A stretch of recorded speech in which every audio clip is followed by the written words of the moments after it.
Welcome to the Why Not You podcast, where our goal is to inspire, teach, and elevate your personal journey. Our heart-centered guests love sharing some of their life-changing aha moments, hoping that it might be of benefit to you. Hello and welcome to our Why Not You podcast. What a treat we have today. I've been looking forward to our conversation with Lyndsey for a long time.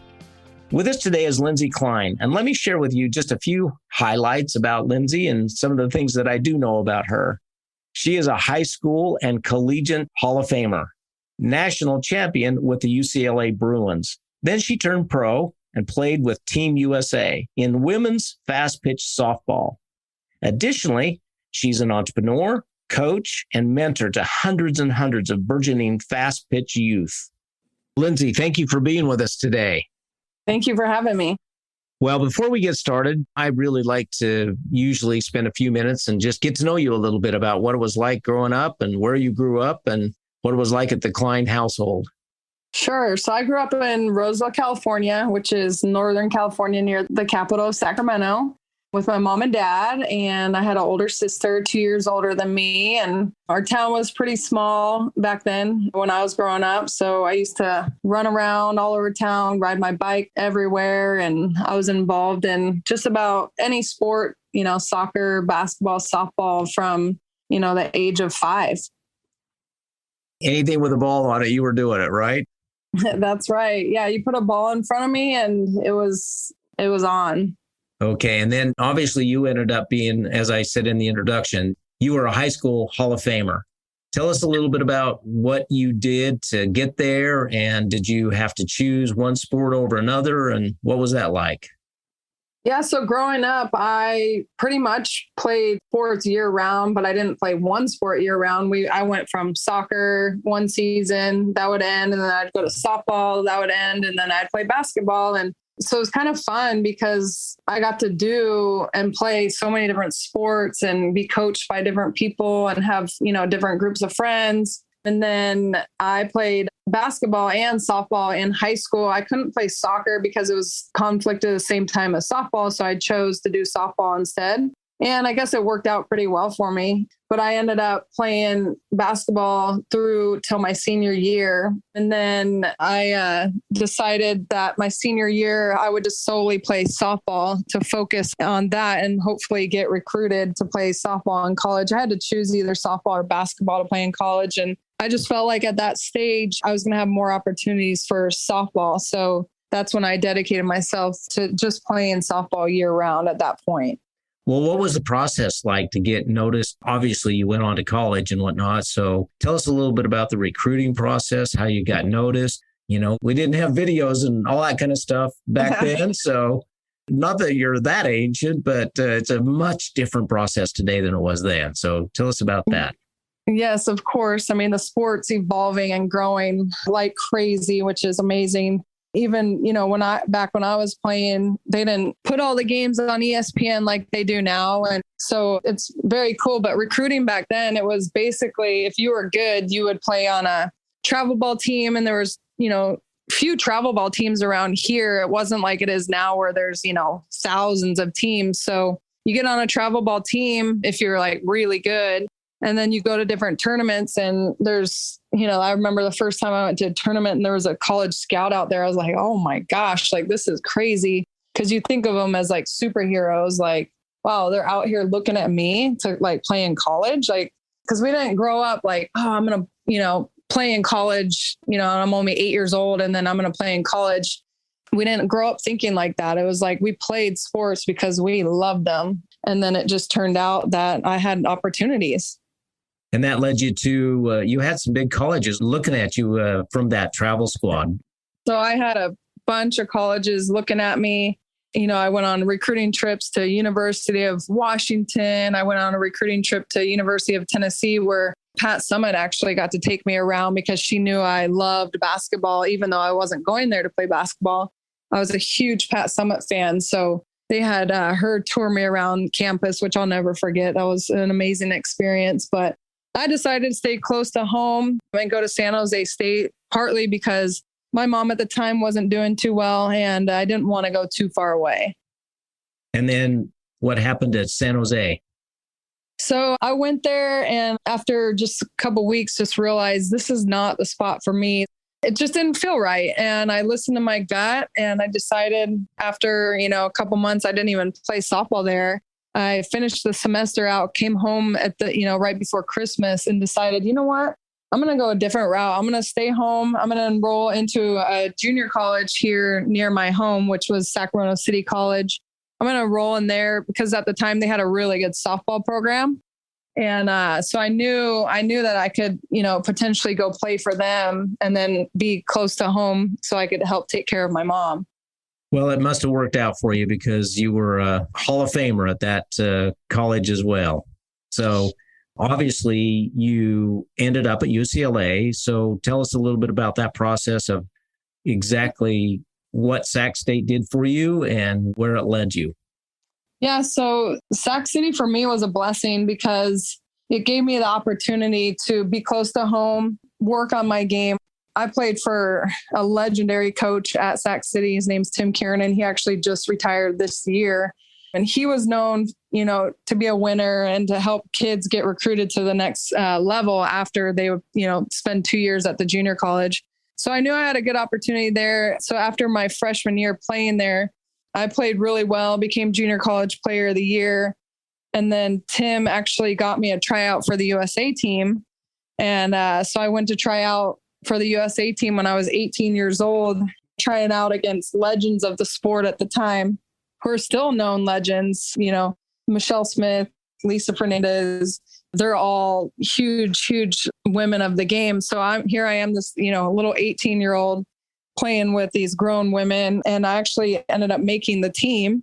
So I was the youngest girl on the it is the Olympic team, but the USA national team. And so after that summer, then all the colleges, I pretty much got to choose wherever I wanted to go. So it was like the top colleges at the time, UCLA, Arizona, pretty much wherever I wanted to go, I had offers. And so you chose UCLA, and that ended up being quite a career for you there as well, a national championship. Yeah, UCLA was some of the best moments of my life. And, I played with teammates I'll never forget. We're still friends to this day. And Sue Enquist was my coach at UCLA.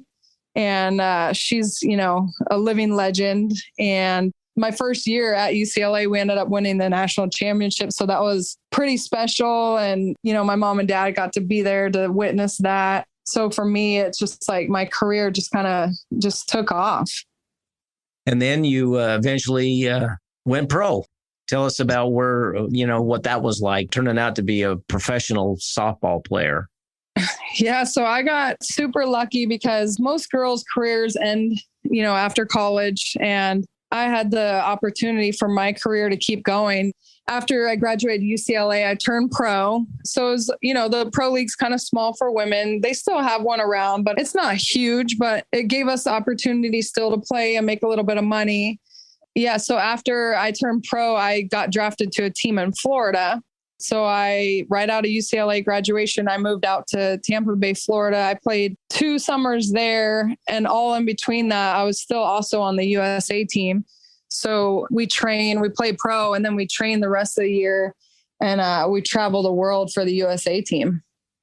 Wow. What an experience that must have been. Yes, it sure was. I mean, here I am, this 18, 19-year-old with a passport and traveling the world pretty much by myself, which was a unique experience and an education all in itself, being that young. So, Lyndsey, tell us how you made the jump or the leap, if you will, from a pro career to opening your own academy. Well, I kind of fell into it because my time when I went pro, the season was so short. We would just play in the summer. And I remember, I think I got paid like $5,000 for, 3 months of the summer. And I was like the highest paid in the league, which is kind of laughable now. But you think, out of college, like that's, a lot of money. So I shortly realized, wow, that money is not going to cut it. And I have to figure out, a job and still be able to train full time and practice and lift weights and do all that because I had to be ready for the season. So I actually started teaching that summer in Tampa, Florida. So I started teaching these kids and giving them private lessons. And then I would do camps and clinics, and I would bring in some of my buddies off the USA team to run a clinic. And it kind of just blew up from there. And so I started realizing, oh, wow, I can do, X amount of lessons a week and still make some really good money. And then it afforded me the time to be able to train. Well, you are the proprietor of Lyndsey Klein Softball. They're in Roseville, California. You returned back to your home, and tell us a little bit about that journey, about leaving the professional ranks, if you will, and starting your own business and teaching young people about the art of fastpitch softball. Yeah. So my career ended, and knew I had a degree from UCLA, and I was like, man, what am I going to do? I have no idea, but I know I'm really good at softball, and I'm passionate about it. And I really loved doing the lessons and coaching. But I soon realized I didn't want to coach in college. I kind of wanted a little bit more flexibility with my career. So that's when Lyndsey Klein Softball Academy started. And I moved back to Roseville, California, and started my business, and just started small and, kind of worked my tail off to get to where I am today. I think I'm about 12 years into my having my academy, and I have like over 500 girls in my softball school that we teach. And I have other girls that work for me, and they, teach and they do the lessons. So, we have hundreds of girls going through our school a week, and we're teaching them how to play softball. And obviously it's more than that. It's life lessons and building these kids' confidence so they can excel both on and off the field, and, giving them the knowledge. And I've just been so lucky and so happy with where my career is at this point, because it's just, like I said before, the game is growing like wildfire. Every game's televised on national TV. Our rankings of softball are sometimes better, than some MLB games. And I just got super lucky that I got to stay involved in my sport, for a career, because I get to go to work and do what I love. Well, Lyndsey, when people just look at, from the outside looking in and see your career and how it evolved from high school to college to pro and whatnot, most people would think that you just had everything fall in place, that you didn't have a bad day in your life. And what we like to talk about on this podcast really is the adversity and the challenge that real life brings to us. And share with us some of the adversity that you've overcome and, what you've learned from those challenges. Yeah. My dad always said you can do hard things, and I've done hard things, and I'll continue to do hard things. And, taking risks is really what it's all about. My dad wanted me to be a school teacher and go teach because, that was a stable career. He didn't think that I could make it as a coach or building my own brand. Not that he didn't believe in me, but he was like, oh, you can go be a school teacher and you can have the summers off and have a steady income. And I was like, you know what, Dad, I'm going to do something much bigger than that. And, school teachers obviously are our children's future, and I'm, blessed, but coaching, I can have impact on hundreds and hundreds of girls. And some of the adversity, was early on, just starting up. I had, here in Roseville, it gets hot in the summer, like super hot. So you can't be outside. And then in the winter, it's cold. So I had to figure out, okay, I have to have an indoor facility.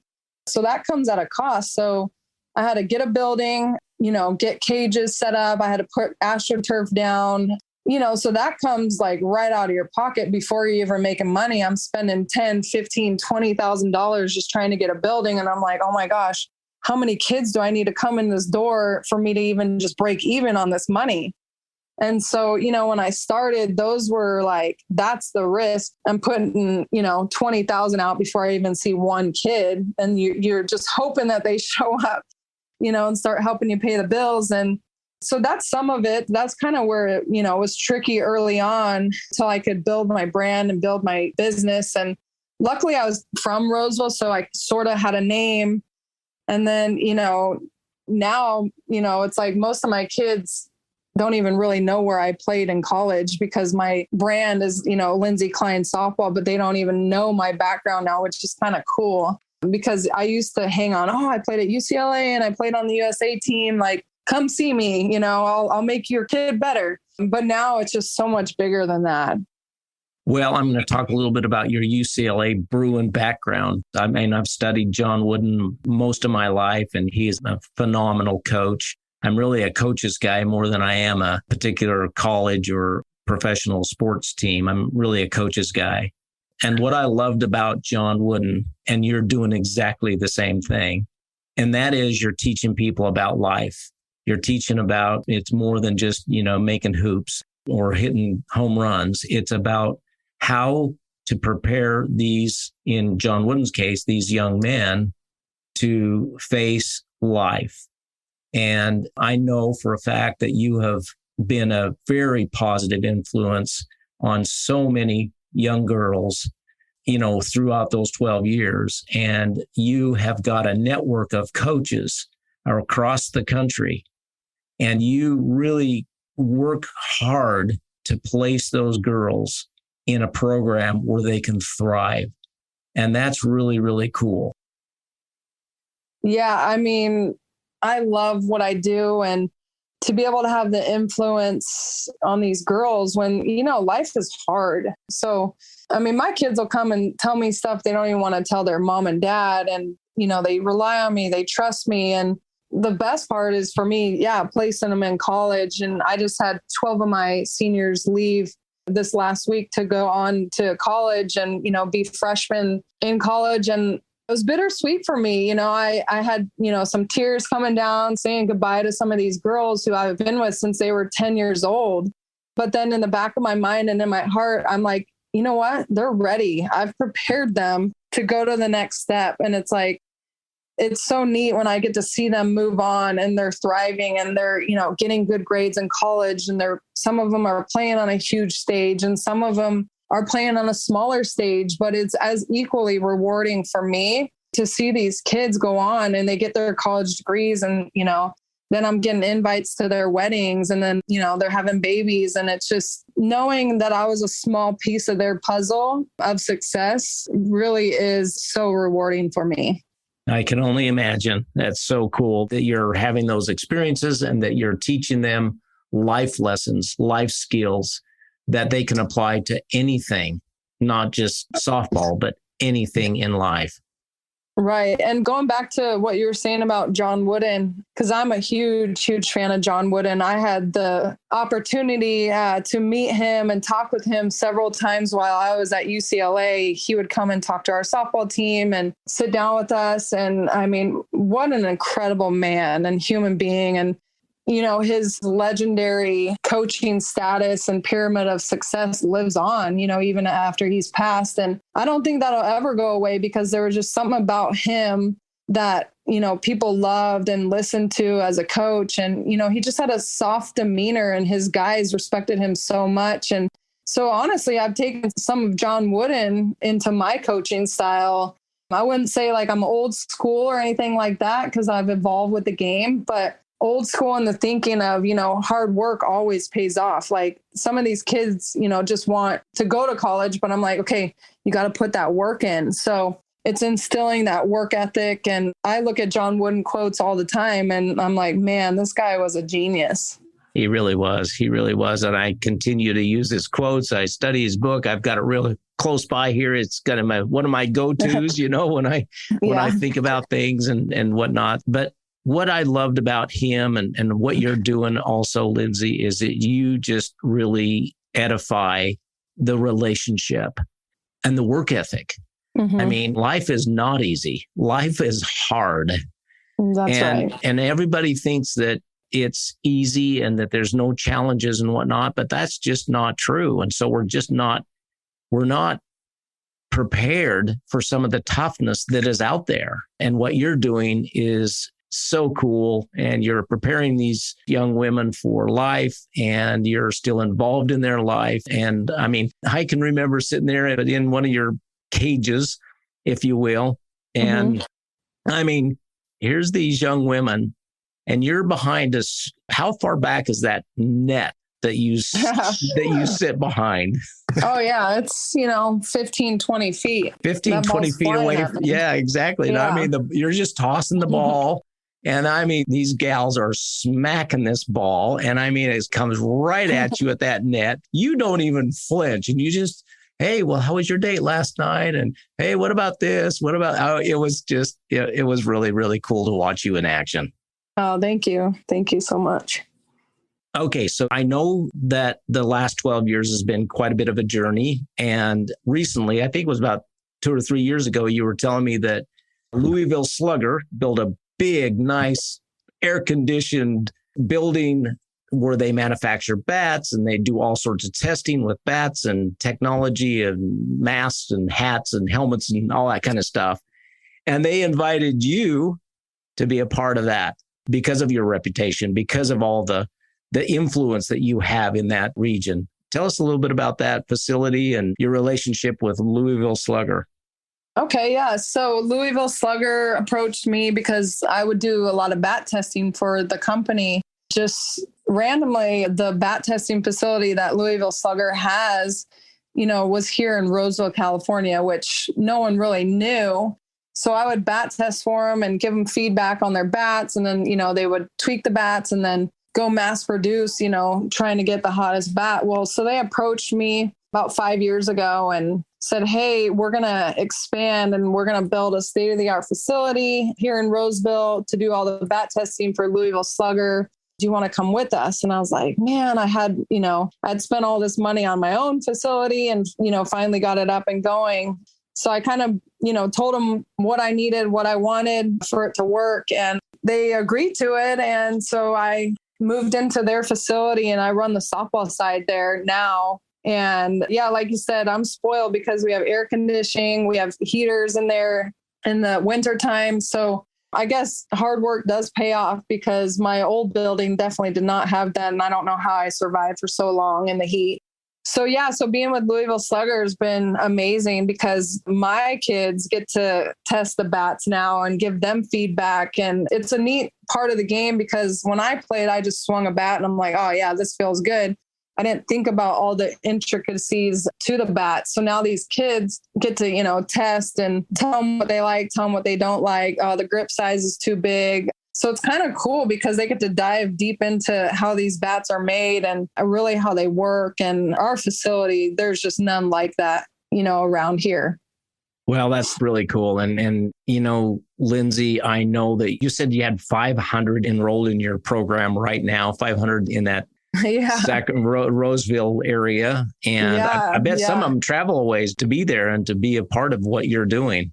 Yeah, I have some kids that come down from Reno, which is 2 hours away. I have kids that come from Modesto, which is an hour and a half away. I have kids that come from 45 minutes away. I have local kids. And, I tell the parents all the time, you sure you want to drive that far? Like, I know we're good, but, and they're like, no, we're in. So it's become like such a cool thing. Like people want to get into the academy and they want their kids to be coached by us. And sometimes I just can't even believe it. I can't even believe the dedication that these parents have for their kids. And they come from all over. Yeah, I just checked the other day. It's like 512 kids are, signed up in the academy. Not that we see them every week, but I was like, wow. I mean, I was excited when I had 100 kids. Well, Lyndsey, that's a testament to your leadership and all the positive things and all the hard work that you've put in over the years. So, gosh, it's been great talking to you today, Lyndsey, and sharing your story a little bit. And before we go, I have one question that I want to ask you. And that is, if there's one thing that you could teach or coach to, the audience that's listening today, what would that lesson be? I think the lesson for anyone listening would be just don't give up. When life gets hard or you're throwing curveball or a little bump in the road, it's easy just to kind of, I guess it's not meant to be, but push through the adversity. Hard work will pay off. We don't know when or exactly what time, that would be, but, life is tough. And I teach these kids all the time, anything worth it will not be easy. And so I teach all these kids that, from such a young age that, working hard will lead you to where you want to go. And then, when you get those bumps in the road, just keep pushing through. And, I give a lot of credit to the parents for supporting their kids. And that's what we need in this world, because it's just not an easy world, but these kids need to feel loved and supported and, be given confidence. And so that's really what I would love for everyone to hear.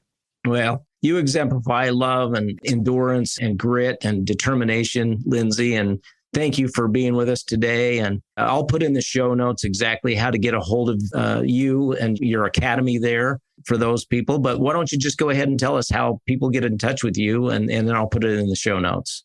Thanks for having me on today, Glade. It was awesome talking to you. And, I think the world of you. And if anyone wants to check out my academy, they can go on the website to lklein51.com. So you spell LKLEIN 51.com. And the 51 is for my number on the USA team. So yeah, you can find me there on the internet. You can find me on Instagram, lklein51. So yeah, so it's pretty easy to get a hold of me. Awesome. Well, thank you so much, Lyndsey, and continued success for you and your academy and the coaches that you have there working with you. And thank you for making a positive influence on our youth. I think that is absolutely exemplary. Thanks for having me, Glade. Appreciate it. We'd like to thank our guests for sharing a part of their experience with us on this episode of Why Not You? Also, we'd like to thank Mix-It-6 Studios for producing, editing, mixing, and creating our great music for this podcast. But most importantly, we'd like to thank you for listening. Be sure to leave a review on your favorite podcast platform. Also, be sure to subscribe so you don't miss our next episode of Why Not You? See you next time.